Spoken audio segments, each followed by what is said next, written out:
Via molto bene da questa parte ancora il giocatore in maglia nera con il destro, palla che si insacca all'angolino, 2-1 per il COD. Ha segnato l'Anatà.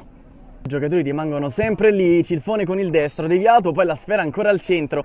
Prova a proteggerla, l'Anatà la mette dentro, Rau la prende, poi ancora la conclusione e ancora il tiro da quest'altra parte, una magia il gol del 3-1, ancora l'Anatà.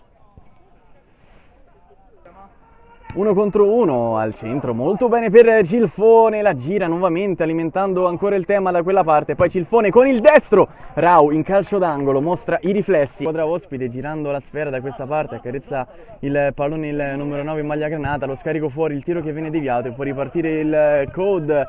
Da quest'altra parte ci sono spazi molto più importanti, ora l'Anatà punta la porta con il destro, mette dentro il 4-1 al 38esimo minuto di gioco.